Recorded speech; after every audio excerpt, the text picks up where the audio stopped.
My name's Ben. I head up BD at Leonardo.AI for Europe, and I'm really stoked to be joined by Matt here today. Very decorated creative director, so I'm a little bit nervous, but hope we go all right. Matt, do you want to just introduce yourself quickly? Hello, everybody. I'm Matt. So I am the Chief Creative Officer at PepsiCo Europe. I head up the in-house creative agency and look after all the creative across Europe, but I also support on wider strategic creative endeavors and creative excellence agenda across our business for Europe. Thanks.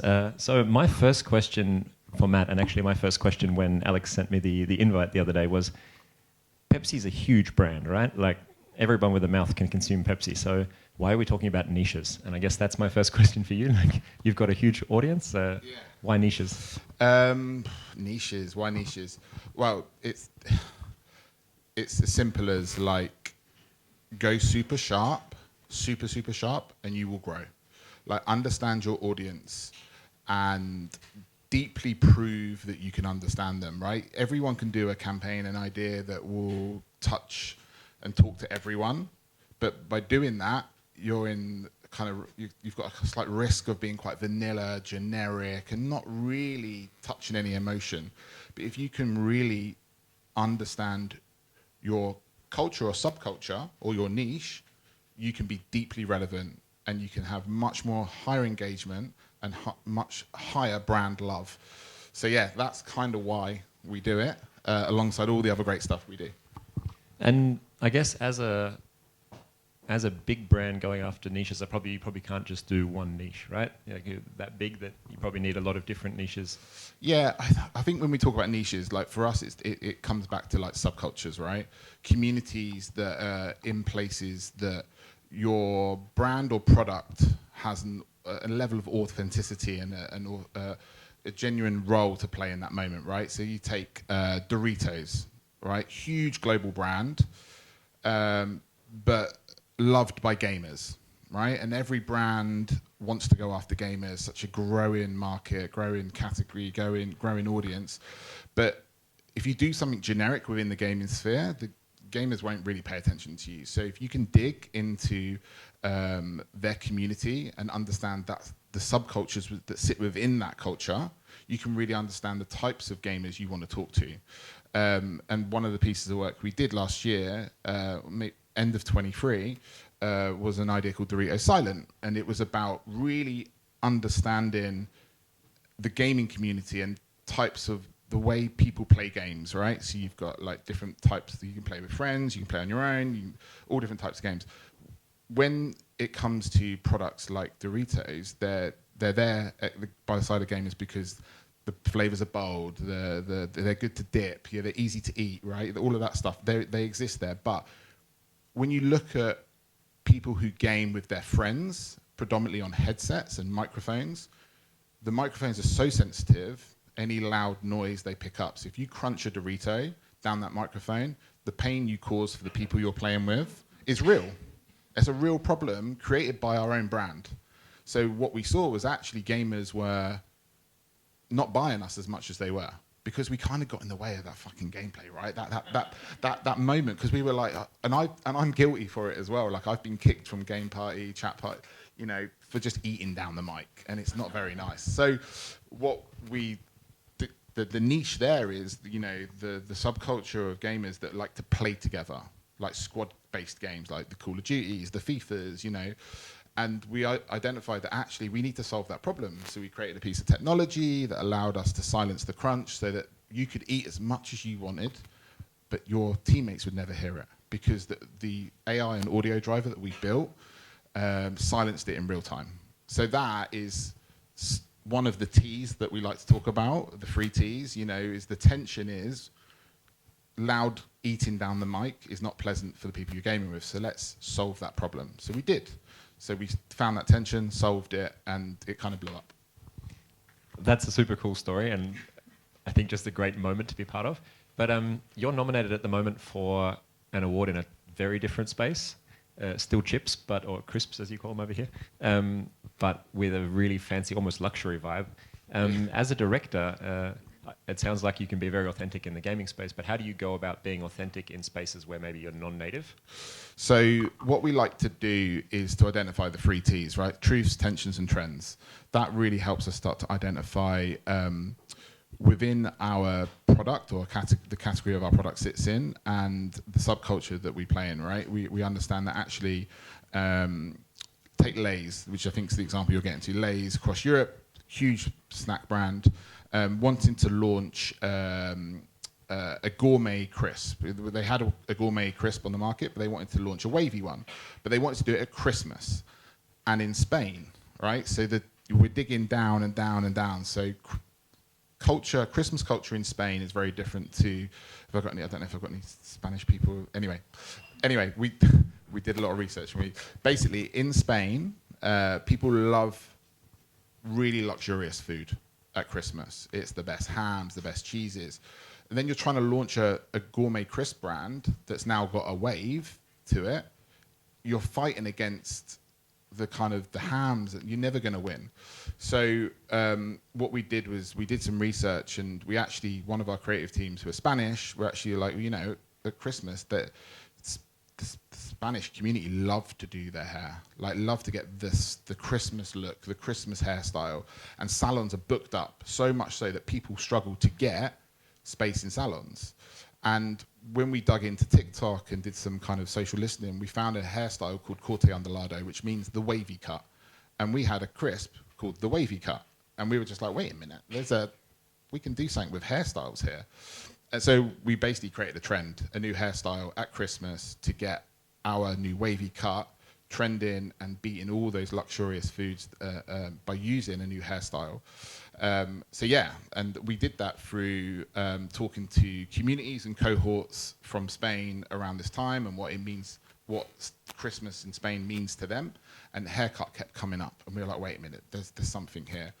And we were just a little bit lucky that Corte Ondulado was the name of our product and the name of a hairstyle that was trending on TikTok a little bit. But how did you get that out into the community? Because I mean, the association chips, crisps, and a haircut is not like a necessarily supernatural one aside from the name. So yeah, we could run a normal, like to get that thought out, we were like, oh, we can't run a TV ad or a traditional broadcast media play.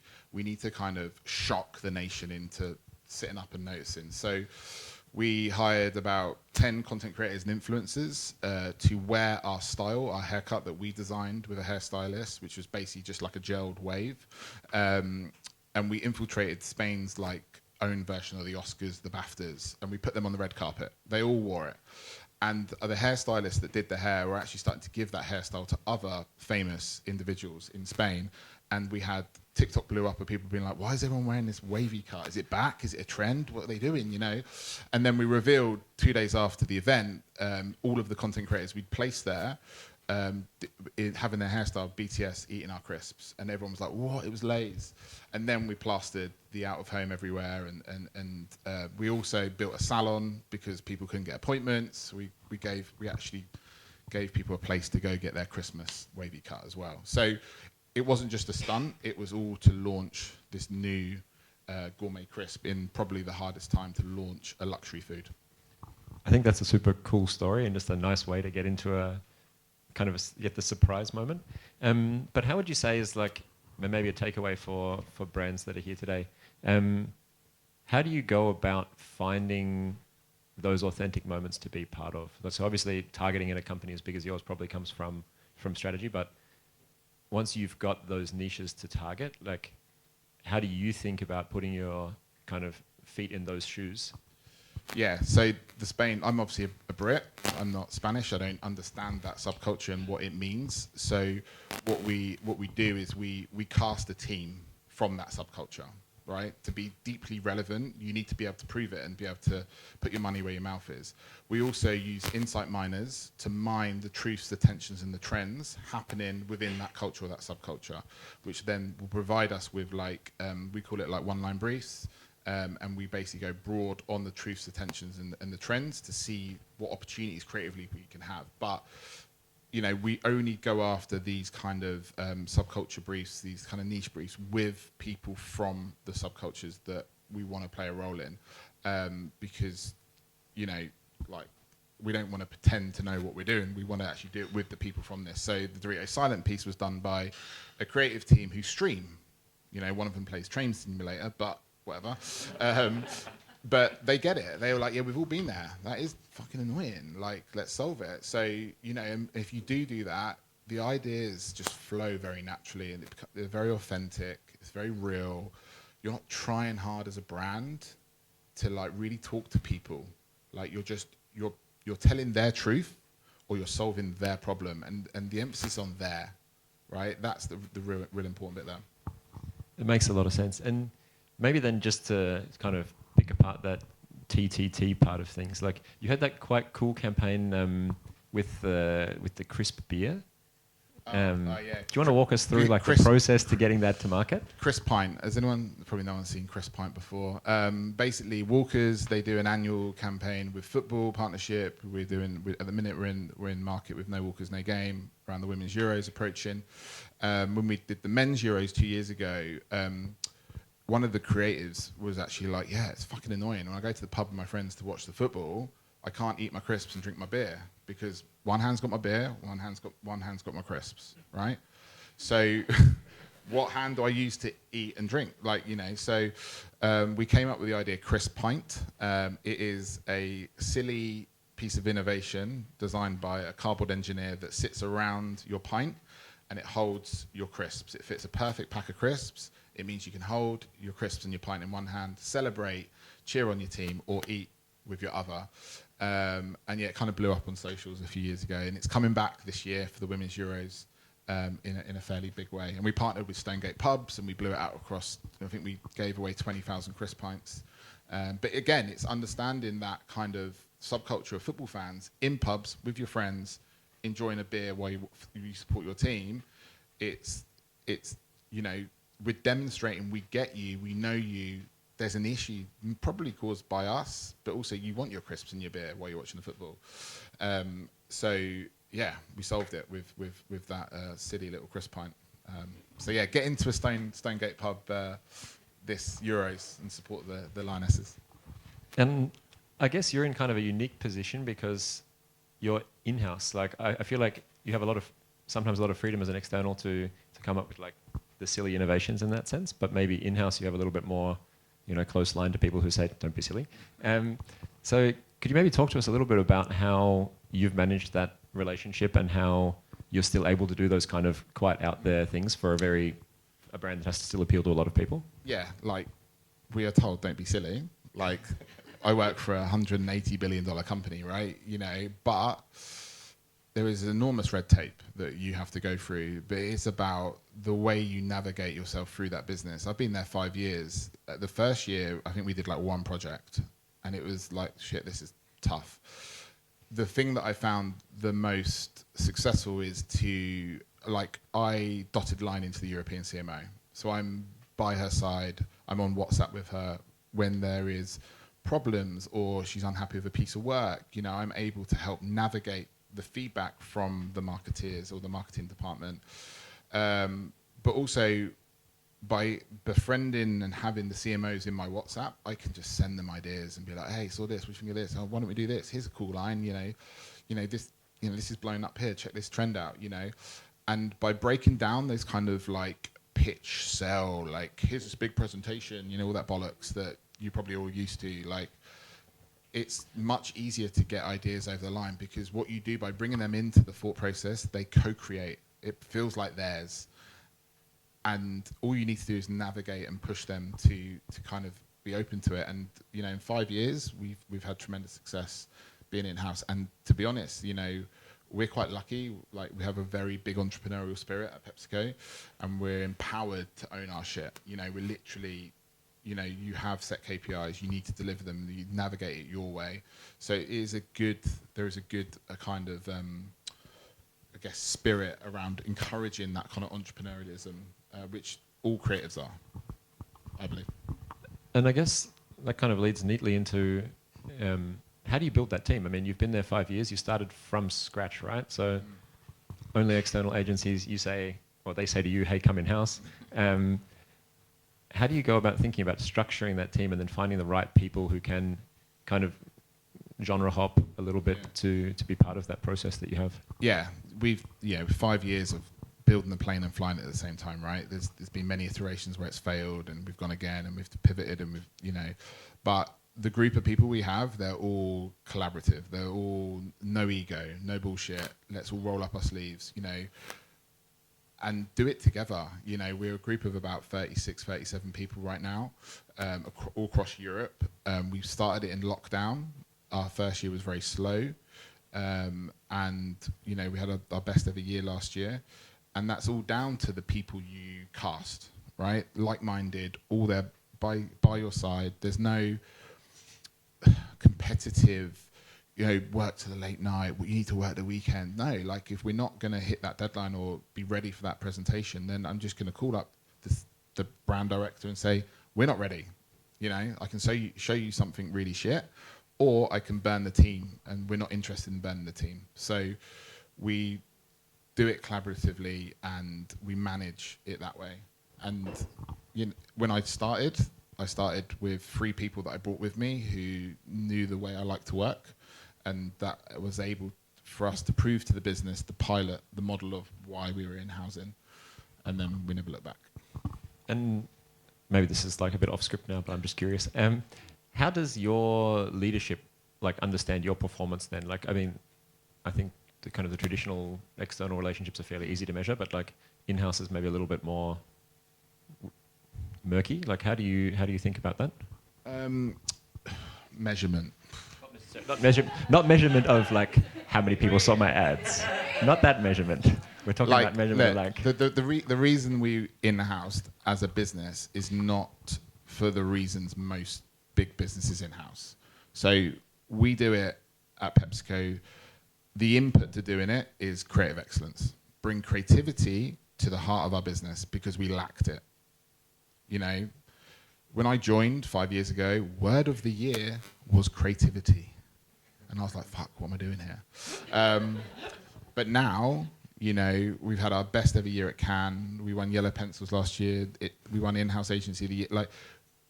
And that's all because we are at the heart of our business, solving the problems, but also the whole subculture niche play is something that our business is learning, and they're seeing results from the work we're doing. So the input is creative excellence. So the KPI of that is be awarded and be recognized at the highest level with our amazing agency partners. We have some of the best in all of Europe working on our business, and we work with them, and it's a very collaborative approach. We are not there to take their work. We are not there to win business off them. We do it together. PepsiCo has many brands and has a lot of work. The output of doing that is going to be a cost saving. So you will be effective and efficient if your input is the right. So whenever I speak to anyone who wants to in-house or is going for it, all I say is do it for the right reasons, because your output will be the thing that you actually really want to do is save some money. But if you make it about creativity, you'll grow your brands, you'll be much more relevant, you'll solve problems within your business, and you'll be recognized for it.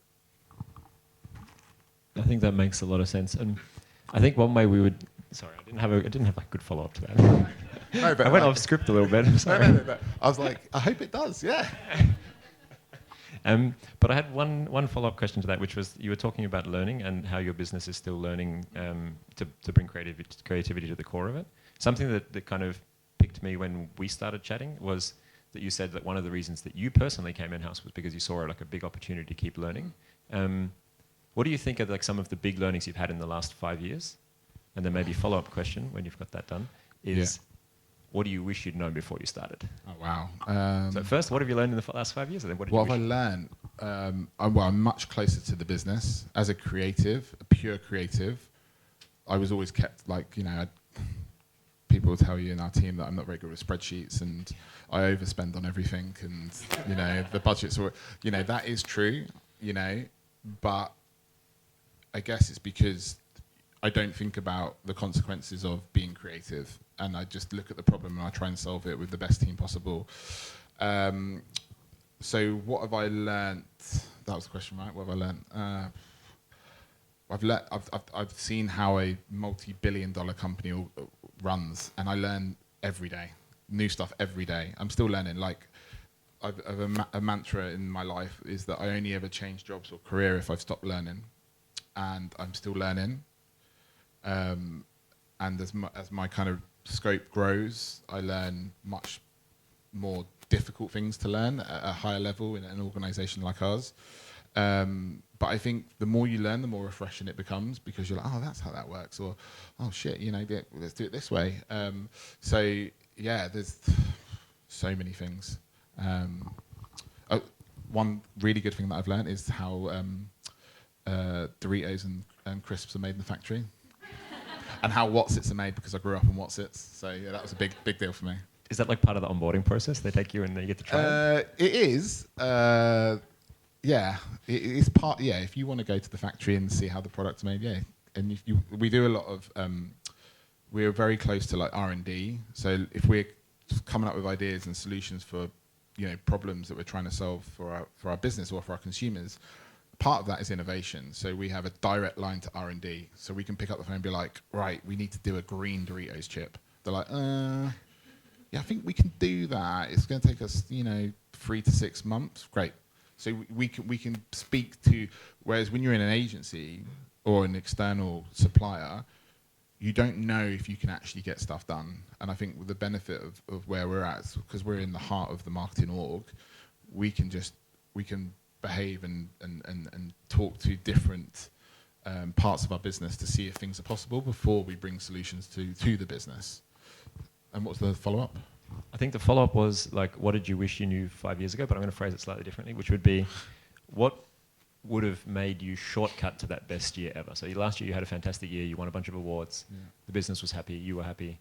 I was happy, but there is plenty more we could have done. Happy to a degree, but the thing about last year is we finished the year on such a high. I had a moment where I was like, okay, I'm done. I've done everything I can do. What's next? And I started thinking about, what I do next. But then actually, I think it was a bit of a wobble when actually I realised, that's only like 1% of what we could achieve. So we used it as like a platform to go and succeed even further and look at every brand and how we can create that success for every brand. And that's what we're trying to do at the minute. Okay, so do you think it was really, like, I suppose the initial question was, what did you wish you knew 5 years ago that would have shortcutted you to last year? But do you think it was that learning from last year that now says, okay, hey, I can take that blueprint and bring it to our entire portfolio? Or like to a lot more niches, a lot more products? Yeah, I think the subculture and niche piece is definitely the unlock, I think, for us going forward. We will still continue to do the kind of mass audience plays, because we do, on some of our products, we advertise to everyone with a mouth, right? But I think the unlock for us to be deeply relevant, to drive engagement and drive higher brand love, is to be really sharp. And that's the sharpness for me is going to unlock this kind of creative excellence journey that we can propel ourselves to going forward as a business, totally. The one thing I wish I was told is that 5 years in, I still don't really understand the size of the business. It's that big, right? And that for me is like, I've worked in agencies, independents, I've worked at WPP, publicists, I've worked at network, I've worked abroad. I always understood the kind of fence around the kind of what we were. Whereas at PepsiCo, I don't think there is a fence. Like it's honestly like I meet people every week and every month that I've never met before, and I'm like, oh, you're fucking really smart, right? Let's work with you on this, and oh, you do this. Oh, didn't know we do this, and that for me is also adds to the part of the learning, right? There's always like a kind of refreshing opportunity to meet great talent. How do you navigate that then across such a? I mean, you've got how many areas in Europe that you're responsible for? So we cover Western Europe, Eastern Europe, UK, Nordics, and that's it at the minute. So like a campaign that's going to be wavy hair fashion in Spain is not running in the Nordics, I guess. So like how are you managing all of that? So we have people. So we have a hub in Warsaw, a hub in London, and we have like a bench of creative strategists, insight miners, project managers, producers from Amsterdam all the way down to France and into Spain. And we constantly build a bench of talent. We constantly, like Joe, head of strategy, who's here, our creative director, head of client services, that we're constantly meeting new talent, because you have to keep finding those kind of people who live within these subcultures. You can't wait for this problem or this tension or this truth to turn up and then you go, right, shit, we've got to build a team. So you need to constantly have that bench of people who operate within those kind of subcultures. I love it. As a final takeaway, I would now throw the mic to questions. Hey guys, thank you so much. That was amazing. So firstly, I work for Lego, so I was like nodding away because I'm like, every week I meet 5 new people, so Nice. it was a bit of a therapy session. I really like what you discussed around trends. So you gave really good case studies around the wavy hair, the crisps, with the beer. But how do you balance setting trends versus jumping on trends? So I know you mentioned use social listening a lot. Is it a balanced approach, or just having the right people around you to be like, these are the trends we should jump on, versus actually let's find these subcultures and do a trend around it? I think with trends, I'd rather be the reference point than just be like, oh shit, everyone's jumping on this, or this is blown up on TikTok. Like, crisps kind of have a tenuous link. Not interested in that stuff. It just feels disingenuous. Like, authenticity is really key for us.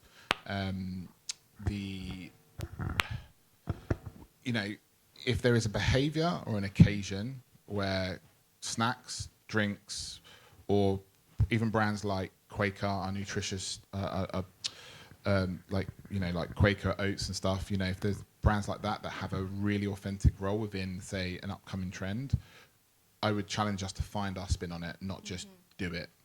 But I would rather us, like Wavy is create the trend, blow the trend up, be the reference point, rather than just be another piece of in your feed that people don't want to see.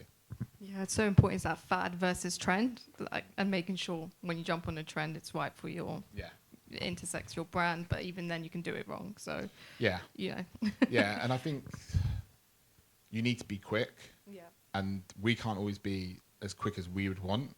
So you have to balance the kind of not risk and reward of it, but like if you don't go out now, then don't do it at all. And if we can't, we step away, we move on, so yeah, that's kind of where my head's at. Sounds good. We have similar challenges. Yeah. We're like a week and then we're like, this ain't reactive. To be honest, like we had an idea this morning. So we're a main sponsor of the UCL and the Women's Euros, and obviously PSG won the UCL on Saturday, right? And I got into the office this morning, 8:30. One of my creatives calls me and goes, got an idea. And one of the French creatives who was at the parade for PSG yesterday, and the idea was killer. Like it was Pepsi celebrating their great accomplishment, but we thought it was a day late. We were like, we should have done this yesterday. And he was like, I was going to WhatsApp you yesterday, but it was Sunday. And, and I was like, no, dude, just call me. Like, I can just get, like, the thing about, like, my WhatsApp is I can just go, right, love that idea. Kathy, global head of Pepsi, what do you think of this? And she'll be like, love it, let's do it, let's mock it up. Can we do it today? And that would work. But because we waited, because I didn't see it till this morning, a really amazing, beautiful piece of creative that is bang on what the brand is about, but also playing such positive vibes towards PSG, we've decided not to go with. Thank you so much. I've got a really boring measurement question. Go for it. I love it. So I'm agency side. I work for a performance agency where everything we do is hyper measured, and we have all of these different predictive models for our clients of where we expect to net out, right? So when you take these big swings with the wavy cut, right? What does that measurement process look like in terms of this is like creatively, this is really amazing. I think it's going to be very cool. It's going to land, and it sounds like it did. It sounds like it was amazing. But internally, how do you sign that off with internal teams? Like, what does your prediction model look like of this is what we expect the outcome to be? So we'll always, with kind of the niche and the subcultural marketing play, we'll always go after fame, and impressions and how much PR and conversation, and we call it within the agency team swirl, how much swirl we can create, right? And how do we kind of move that swirl of conversation around our brands, and we measure that through social channels and news clippings and broadcast media and daytime TV and all that stuff. That shows to us that people are talking about our brands in a way that is relevant for us to be talked about. And obviously that the sentiment needs to be positive. And on Silent, Wavy, I think they're both 98% positive sentiment on both campaigns. And for us, that's it, because sorry to interrupt, cut you off. Do you map that back to sales of product? I think we do. Getting a strong nod to the left. Yeah, from my head of strategy, I definitely am. We do, and I think we normally look back at the kind of post-campaign analysis like 6 weeks after like that moment, and we will pull in data that shows actually the spikes across that campaign. Do I need to learn more about that? Yeah, for sure. But do I just get people like Joe, head of strategy, going, well done, we did it, And then, well, if you need a partner to help you, then you know where we are. Nice pitch. Any last questions? Yeah. Hi. How do you? Can you talk me through a bit about the creative process? What does it come first? How do you choose the niches? Does the niche come first, or does the idea come first? How do you balance that? So with the brand growth strategy for all of our brands, we'll understand the problems we need to solve to drive the growth of our brands. So from that, you can look at the communities and the subcultures and the niches that we might need to grow in. So for instance, let's take Lay's France. It's very much a live brief right now. We're trying to grow that brand across France, and we see headroom for growth across the gaming culture, the gaming kind of community and culture. But then when you dig into that, it's not your typical gaming; it's board gamers. In France, people are staying in more. They're playing games with their friends more, and what's at that event is snacks and drinks. Right, so we have an authentic role to play in that occasion. That occasion is growing. So how do we win in that occasion? Then we dig into our insight miners and we build cohorts of real people from that subculture. So we will gather, say, 25 board gamers from France who play with their friends. We'll interview them. We'll find out their truths of what emotions they feel with their friends. We'll look at the tensions, the problems, right? Example is Lay's Originals fairly oily. So when they don't choose it because they don't want their friends touching their cards and their board game figures with greasy fingers because grease goes everywhere. So an idea we've had is to create a gaming tablecloth with wipeable panels so you can clean your fingers before you play. That is a prime example of know your audience and prove it, be uber sharp. And we can give those away with packs in store, in Carrefour, and so on and so on. So that's kind of how we do it. It all comes from the brand growth strategy, but it's all about getting really super sharp. And then when you do that, build that cohort, because you use that cohort to define your three T's, your truths, tensions, and trends within that subculture. But then also use that cohort when you have the ideas to validate the creative.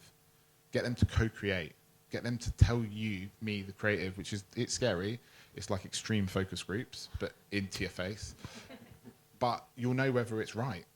And that's all that matters. If you've got an idea that you love, oh yeah, it's going to go to Cannes, it's going to go but they say, no, it doesn't work for us.